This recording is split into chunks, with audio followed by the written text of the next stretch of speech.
Hi friends good morning এখন বাজে সকাল ৮টা মতন। এই যে নেহা জিদ করছে, নেহা সেই কারণে বাইকে যাচ্ছে, আমি টোটোতে যাচ্ছি। আপনারা সবাই কেমন আছেন? আশা করি সবাই ভালো আছেন। আর দিনটা ছিল কৌশিকী অমাবস্যা, তাই সকালবেলা থেকে উঠেই ইচ্ছে হলো একটু মাকে পুজো দিয়ে আসি, সেই কারণে পুজো দিতে যাচ্ছি। আর আমি একা একাই টোটোতে বসে আছি, নেহা স্কুটিতে করে হয়তো পৌঁছে গিয়েছে। আর এসেই না প্রথমে একটু ভোগ কিনে নিলাম, যদিও আমি মিষ্টি বাড়ি থেকেই নিয়ে এসেছি। তারপরে মাকে পুজো দিয়ে, যেহেতু আমিও আর নেহা দুজনেই পুজো দিচ্ছি, সেই কারণে পুজোটা শেয়ার করিনি। আর এখন যাচ্ছি ভোলেনাথের জন্য ভোগ কিনতে। মাকে পুজো দিয়ে আমি বাবাকেও পুজো দিয়ে থাকি, এটা সবাই দেয়। যাই হোক, তো এখন ভোলেনাথের জন্য ভোগ কিনে ঠাকুর ভোলেনাথের কাছেও চলে এসেছে।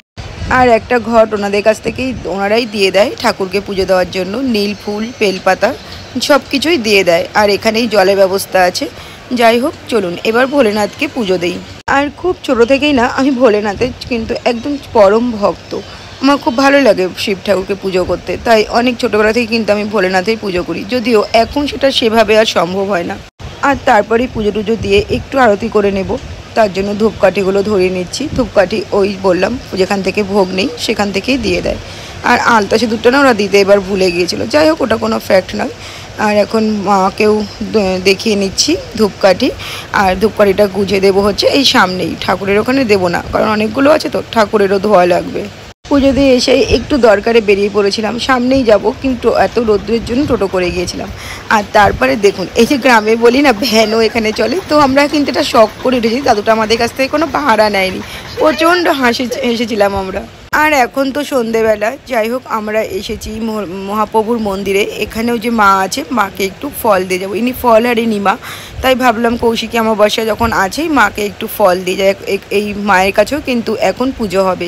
আর লাইন দেখুন, এটা কিন্তু মহাপ্রভুর ভোগের লাইন। আমিও প্রসাদ পেয়েছিলাম, তবে আমি এবার আজকে খিচুড়ি নেইনি, আমি ফল প্রসাদ আর সুজি লুচি নিয়েছিলাম। আর এখন মায়ের পুজো আরম্ভ হয়ে গেছে, খুব ভালো লাগছে কৌশিকী অমাবস্যায় ফল আর এনে মাকে একটু ফল দিতে পেরে। যাই হোক, আমি ফল এনে দিয়ে কেটে দিতে বললাম, ওনারা কেটে দিল, কারণ ওনারা আমাকে এখানে আন্টি কাকু সবাই চেনে, সেই কারণে আমার খুব একটা প্রবলেম হয় না এখানে পুজো দিতে। যাই হোক, এই যে এখন আরতি নেব, আরতি নিয়ে তারপরে মন্দিরে গিয়ে বসবো। আর এখন মন্দিরেও বসে আছি, এখন সবাইকে শান্তি জল দিচ্ছে, যদিও আমি তো আর উপোস করিনি তাই অঞ্জলি দিতে পারিনি, কিন্তু আরতি নেওয়া যেতেই পারে, তাই না?